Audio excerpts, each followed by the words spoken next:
O Senhor esteja convosco. Ele está no meio de nós. Proclamação do Evangelho de Jesus Cristo segundo Mateus. Glória a vós, Senhor.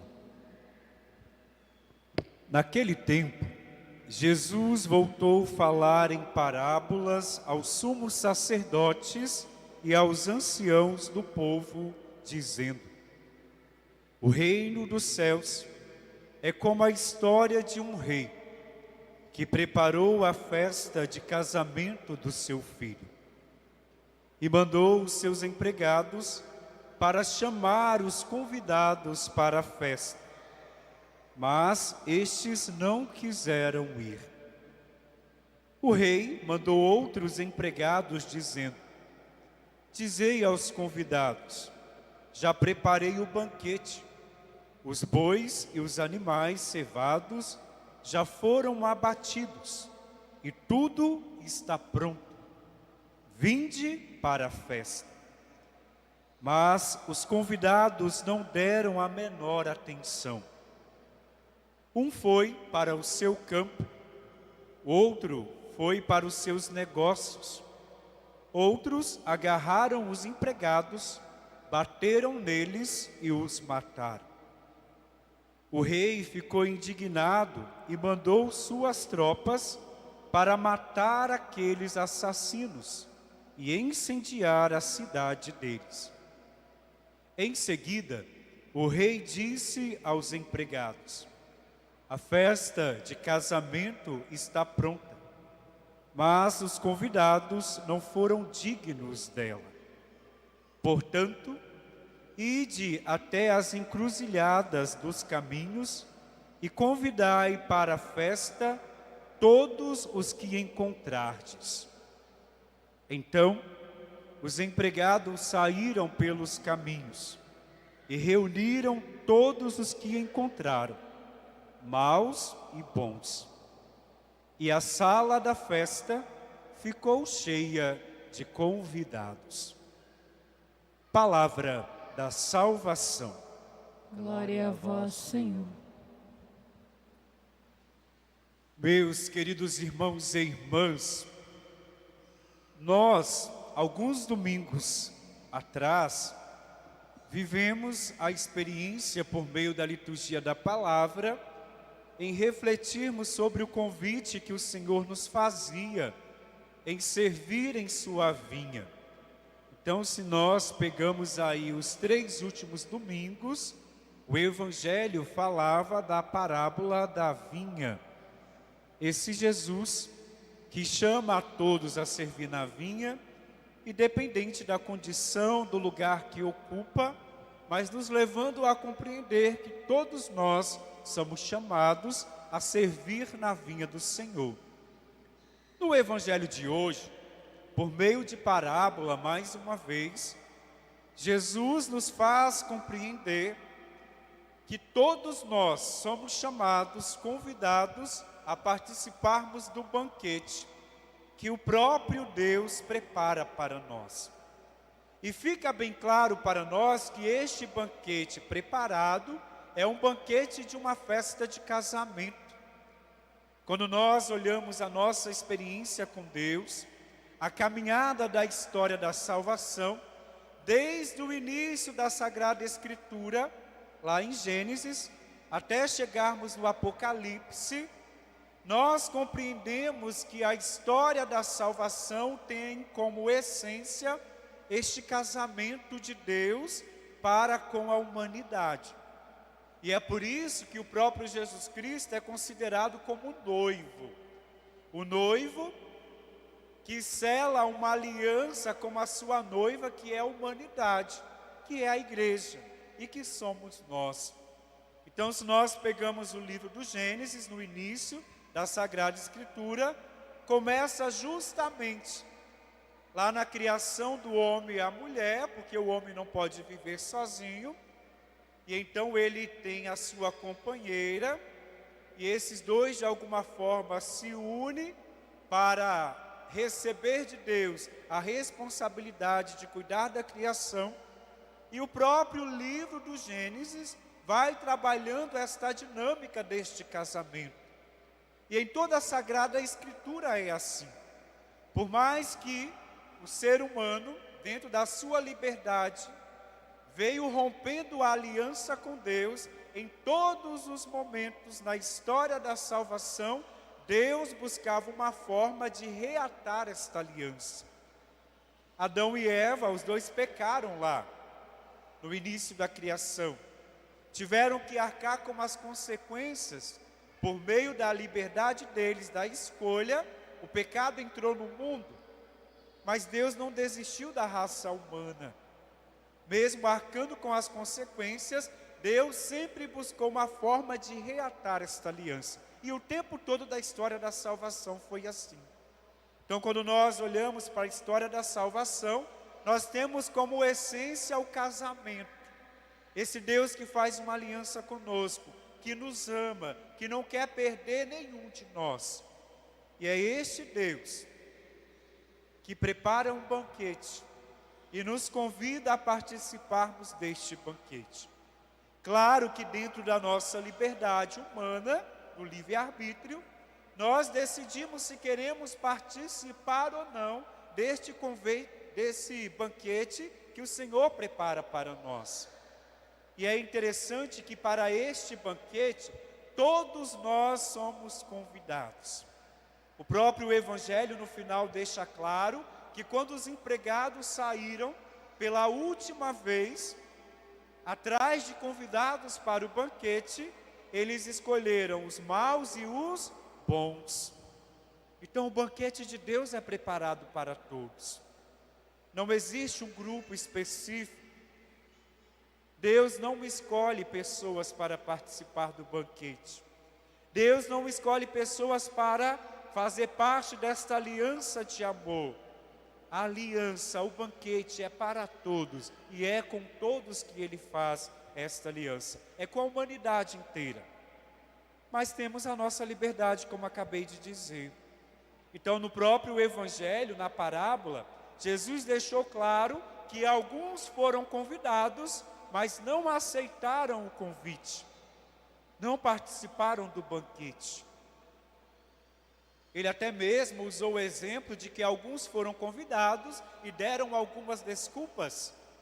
Eu tenho que mexer com os meus bois. O outro disse, eu preciso resolver os meus negócios. Outros ainda não estavam com trajes para participar do banquete, não estavam preparados. Quando nós olhamos então para esta parábola, fica uma reflexão para nós. De qual grupo nós fazemos parte desse grupo de convidados? E aí nós temos até mesmo dentro desta Eucaristia que celebramos, 2 banquetes.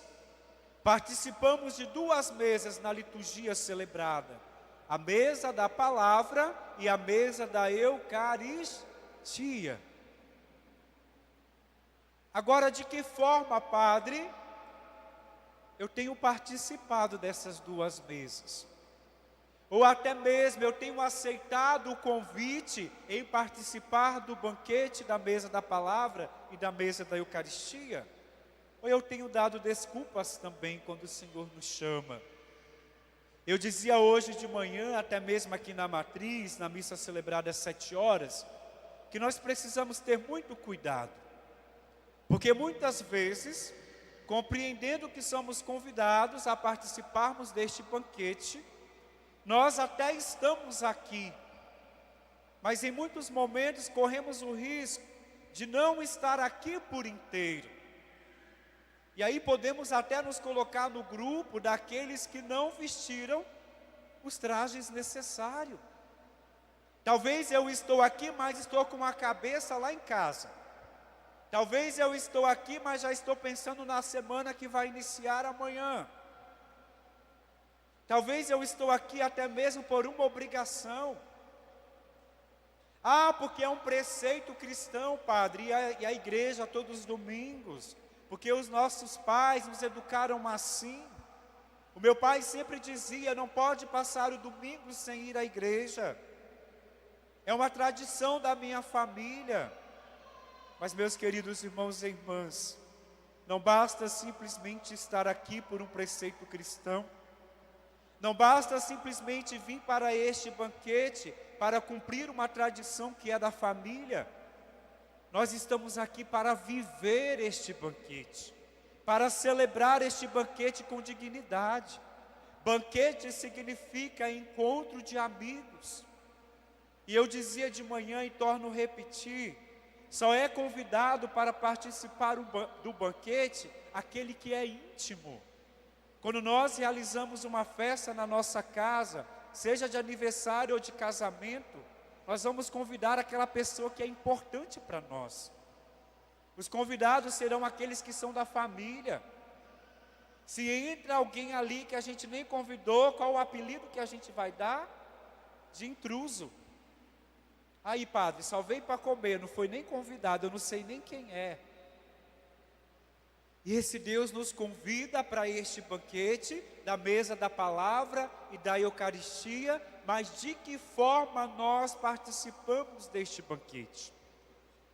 Eu dizia de manhã e torno a repetir agora aqui com vocês, para aqueles que nos escutam em casa, que nos vê pela página do Facebook, pelo canal do YouTube. Quando nós programamos a nossa mente, eu vou na igreja, a missa já começa a ser celebrada lá em casa. Ninguém vai para uma festa de qualquer maneira.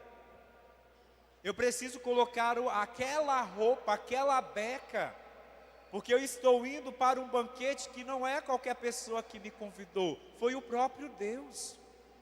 E em muitos momentos, até a nossa roupa para vir para a igreja não é roupa digna de um banquete.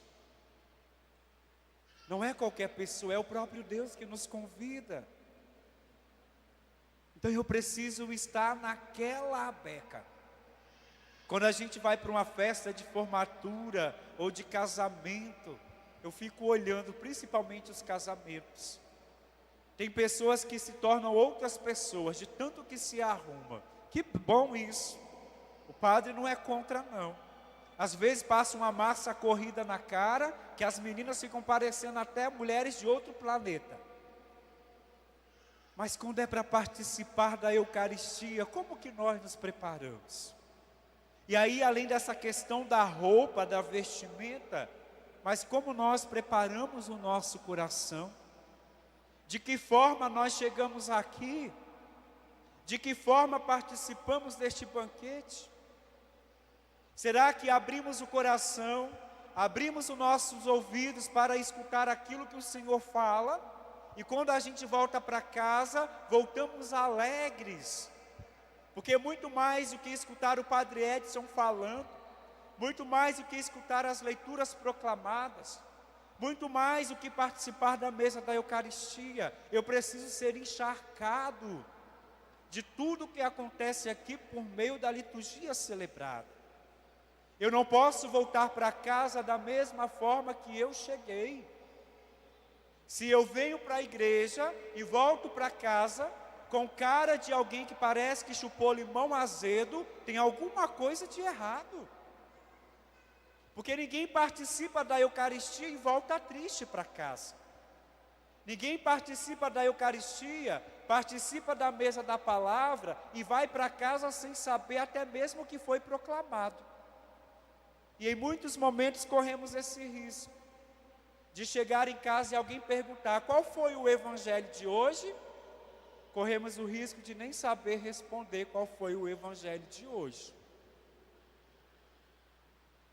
Esses dias eu celebrava em uma comunidade e eu dizia assim: vivam esta Eucaristia como se fosse a última Eucaristia da sua vida.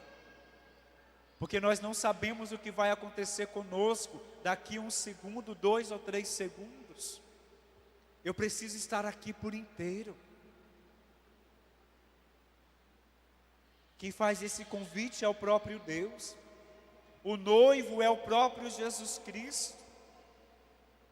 Os empregados são aqueles que fazem o convite, os profetas, ou até nós mesmos. E os convidados somos nós. Mas de que forma nós estamos? Você não está aqui para assistir o Padre Edson celebrando. você celebra juntamente com o Padre Edson. Aí eu fui lá assistir a missa do Padre Edson. Não, você veio celebrar esta Eucaristia. Você não está num espetáculo.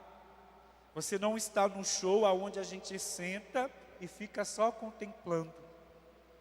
E às vezes no show, a gente não consegue nem contemplar. O cantor está lá, a gente está lá, linda! Ah, sou seu fã! E quando a gente chega na igreja, a gente não canta, a gente não responde às orações, a gente fica mexendo no celular, a gente fica olhando a roupa, o salto da outra, o penteado no cabelo, a roupa que o outro está usando. Me desculpe ser realista, mas em muitos momentos corremos este risco de contemplar tudo que está aqui, mas de não viver a palavra que está sendo proclamada, de não viver e não participar da Eucaristia. Isaías, na primeira leitura, ele falava deste banquete, porque o povo estava abatido, triste, e do banquete que Isaías fala, é da vinda do Messias, que vem para transformar todas as coisas, e por isso era motivo de alegria, de festejar. E com isso nós temos que compreender que precisamos sair daquela porta para fora, saltitantes de alegria, sorrindo, alegres. Às vezes entramos até no carro e já começamos a brigar dentro do carro, ou começamos a brigar até na hora de sair de casa para vir para a igreja. Essa mulher que atrasa, nada eu quero, e daqui a pouco vai para o ralo tudo que nós celebramos. Então, meus queridos irmãos e irmãs, nós queremos pedir ao Senhor que nos dê a graça de viver com dignidade este banquete que Ele prepara para nós em cada Eucaristia. Claro que nem sempre nós vamos chegar aqui na igreja e vamos estar de bem com a vida, mas a Eucaristia celebrada precisa transformar a nossa vida. E eu torno a repetir, se nós voltamos para casa, depois de uma Eucaristia celebrada, da mesma forma que chegamos aqui, alguma coisa está errado conosco. Tem algo errado. Nós estamos aqui para iniciar mais uma semana cheios de Deus, alimentados pelo pão da palavra, pelo pão da Eucaristia, para enfrentar as dificuldades do dia a dia. É por isso que nós estamos aqui, para levar aqueles que estão lá fora, tudo que nós celebramos aqui.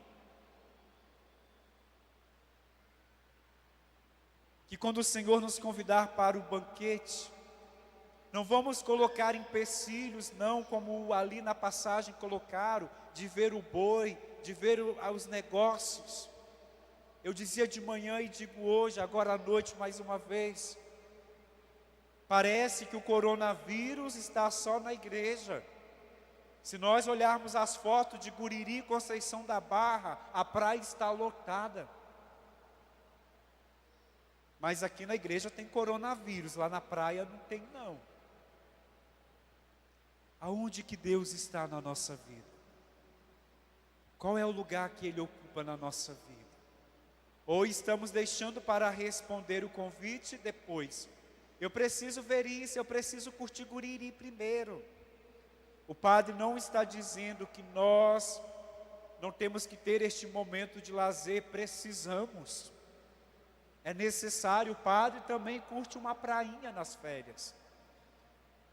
Não de sunguinha, mas o Padre está lá. Brincando, mas para dizer assim, precisamos dessas coisas, de um momento de lazer, de um momento com uma família, de uma viagem, de fazer uma pausa, porque estamos trabalhando muito na correria. Mas cuidado para não deixarmos Deus no último lugar. Porque o próprio mandamento vai dizer para nós, amar a Deus sobre todas as coisas. Buscai o Senhor em primeiro lugar, e as outras coisas vos serão acrescentadas. É viver tudo isso, mas Ele precisa ser o centro, o primeiro lugar de nossas vidas. Então, com isso, vamos ficar de pé e vamos professar a fé neste Deus que nos convida a participarmos deste banquete. O padre vai brincar um pouco com vocês agora. Dá uma olhada para essa pessoa que está do seu lado aí e diga para ela assim: toma vergonha na sua cara. Muda essa cara de limão azedo. Você está na mesa da palavra. Você está na mesa da Eucaristia.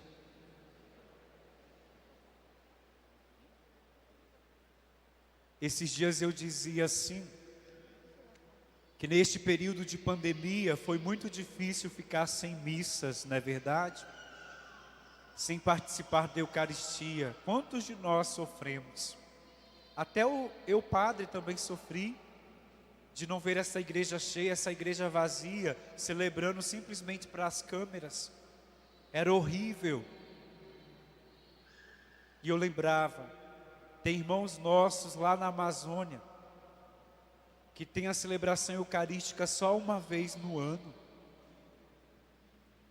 Nós temos 2, 3 missas às vezes no domingo. E a gente não dá valor. Então vamos louvar o Senhor, porque felizes somos nós convidados para o seu banquete. Então vamos celebrar com dignidade, como se fosse a última missa da nossa vida. Louvado seja o nosso Senhor Jesus Cristo. Para sempre seja louvado. Creio em Deus Pai, Todo-Poderoso, Criador do céu e da terra, e em Jesus Cristo, seu único Filho, nosso Senhor, que foi concebido pelo poder do Espírito Santo, nasceu da Virgem Maria, padeceu sob Pôncio Pilatos, foi crucificado, morto e sepultado, desceu à mansão dos mortos, ressuscitou ao terceiro dia, subiu aos céus, está sentado à direita de Deus Pai Todo-Poderoso, de onde há de vir a julgar os vivos e os mortos. Creio no Espírito Santo, na Santa Igreja Católica, na comunhão dos santos, na remissão dos pecados, na ressurreição da carne, na vida eterna. Amém.